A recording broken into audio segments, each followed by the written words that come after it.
ನಮಸ್ಕಾರ ಸ್ನೇಹಿತರೆ, ರನ್ನ ಟಿವಿಗೆ ನಿಮ್ಮೆಲ್ಲರಿಗೆ ಸ್ವಾಗತ. ಕನ್ನಡ ಕಿರುತೆರೆಯಲ್ಲಿನ ಧಾರಾವಾಹಿಗಳಲ್ಲಿ ನಟನೆ ಮಾಡುತ್ತಿರುವ ಅನೇಕ ನಟ ಮತ್ತು ನಟಿಯರು ಧಾರಾವಾಹಿಯನ್ನು ಅರ್ಧಕ್ಕೆ ಬಿಡುವುದಾದರೂ ಏಕೆ ಎಂಬುದನ್ನು ಇಂದಿನ ವಿಡಿಯೋದಲ್ಲಿ ತಿಳಿದುಕೊಂಡು ಬರೋಣ. ನೀವು ಸಹಿತ ಕನ್ನಡದ ಧಾರಾವಾಹಿಗಳನ್ನು ಇಷ್ಟಪಡುತ್ತಿದ್ದರೆ ಈ ವಿಡಿಯೋಗೆ ತಪ್ಪದೇ ಒಂದು ಲೈಕ್ ಮಾಡಿ.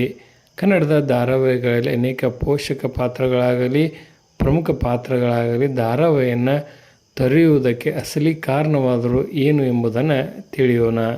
ಧಾರಾವಾಹಿಗಳಲ್ಲಿ ನಟ ನಟಿಯರು ಧಾರಾವಾಹಿಯನ್ನು ತೊರೆಯುವುದಕ್ಕೆ ಮೊದಲನೇ ಕಾರಣವೆಂದರೆ ಸಂಭಾವನೆ. ಅತಿ ಕಡಿಮೆ ಸಂಭಾವನೆ ಇದ್ದಾಗ ಮತ್ತು ಸಂಭಾವನೆ ವಿಳಂಬವಾದಾಗ ಆ ಧಾರಾವಾಹಿಯನ್ನು ನಟ ಮತ್ತು ನಟಿಯರು ತೊರೆಯುತ್ತಾರೆ. ಅದೇ ರೀತಿಯಾಗಿ ಶೂಟಿಂಗ್ ದಿನಗಳು ಕಡಿಮೆ ಇದ್ದಾಗ ಧಾರಾವಾಹಿ ನಟ ಮತ್ತು ನಟಿಯರಿಗೆ ದಿನದ ಲೆಕ್ಕದಲ್ಲಿ ಅವರಿಗೆ ಸಂಭಾವನೆ ಇರುತ್ತದೆ.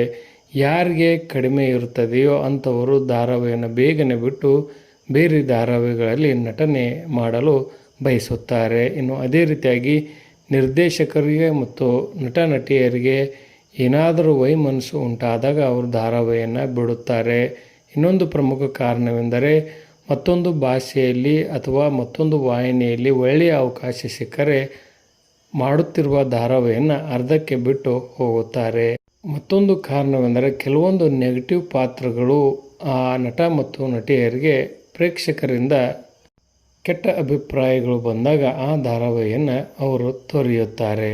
ಇನ್ನು ಕೆಲವರು ತಮ್ಮ ವೈಯಕ್ತಿಕ ಕಾರಣಗಳಿಗಾಗಿ ಧಾರಾವಾಹಿಯನ್ನು ತೊರೆಯುತ್ತಾರೆ. ಉದಾಹರಣೆಗೆ ಮದುವೆ ಮತ್ತು ಕುಟುಂಬದಲ್ಲಿ ಅವರು ಸಕ್ರಿಯವಾಗಿ ತೊಡಗಿದಾಗ ನಟನೆಯನ್ನು ಅಂತ್ಯಗೊಳಿಸುತ್ತಾರೆ.